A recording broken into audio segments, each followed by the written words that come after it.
খামার করে tricho compost সার উৎপাদন করে ব্যাপক সাড়া ফেলেছেন সাতক্ষীরার উপকূলীয় উপজেলা শ্যামনগর উপজেলার নুননগর ইউনিয়নের চাষি অরুণ মুখার্জি। প্রথমে স্বল্প পরিসরে শুরু করলেও ট্রাইকো কম্পোস্টের ব্যাপক চাহিদা থাকায় বৃহৎ পরিসরে তিনি মাঠে নেমেছেন এবং ইতিমধ্যে প্যাকেটজাত করে সাতক্ষীরার 2টি উপজেলাতে তিনি তার উৎপাদিত সার সরবরাহ করছেন।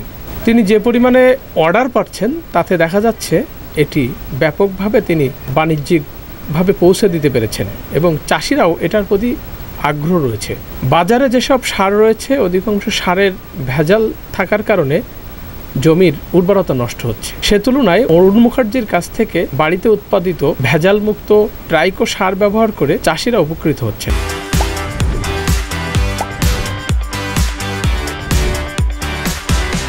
ফলে তাদের চাহিদা দিন দিন বাড়ছে। চাহিদা দিন দিন বাড়ার কারণে অরুণ মুখার্জি প্রথমে একা শুরু করলেও তার কারখানায় এখন 6 জন শ্রমিকের কর্মসংস্থান হচ্ছে। এই কারখানার মধ্য দিয়ে যেমন অরুণ মুখার্জির সংসার চলছে, পাশাপাশি স্থানীয় 6 জন শ্রমিকের জীবিকা নির্বাহ হচ্ছে। এখান থেকে প্রচুর পরিমাণে জৈব সার উৎপাদন হচ্ছে আর কি, যেটা মাধ্যমে আমরা আয় বাড়াতে পারতেছি এবং জমির যে ফলন এটা ব্যাপকভাবে সম্প্রসারিত হচ্ছে।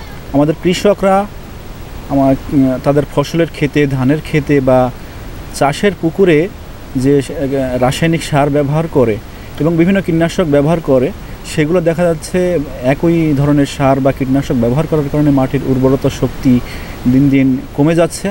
তো এই ট্রাইকো কম্পোস্ট ব্যবহারের ফলে দেখা যাচ্ছে যে কৃষকরা অনেক কম মূল্যে অনেক ভালো মানের ফলাফল তারা পাচ্ছে, উৎপাদন যেমন বৃদ্ধি পাচ্ছে তেমনিভাবে নিরাপদ ফসল সবজি আমরা কিন্তু পাচ্ছি।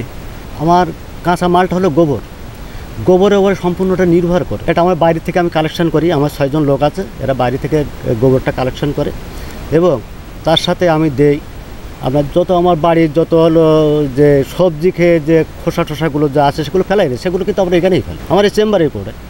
এবং তারপরেও দেই আমি যে কচুরির যে পানা আছে, ওই কচুরি পানা কেটে কেটে কেটে কেটে কুচু কুচু করে এক জায়গায় আমরা কিন্তু একটা সেটা আমরা একটা ঢেকে দিয়ে দিই, আমরা ওটা পেপারটা ঢেকে দিয়ে দিই। জৈব সার উৎপাদনের ক্ষেত্রে তারা নুননগরে একজন অরুণ কুমার মুখার্জিকে সহায়তা এবং তাকে উদ্যোক্তা হিসেবে গড়ে তুলেছে, যেখানে ট্রাইকো কম্পোস্ট উৎপাদন হচ্ছে এবং এর মাধ্যমে অত্র অঞ্চল সহ সেটা শ্যামনগর উপজেলায় চাহিদাটা দিন দিন বৃদ্ধি করছে।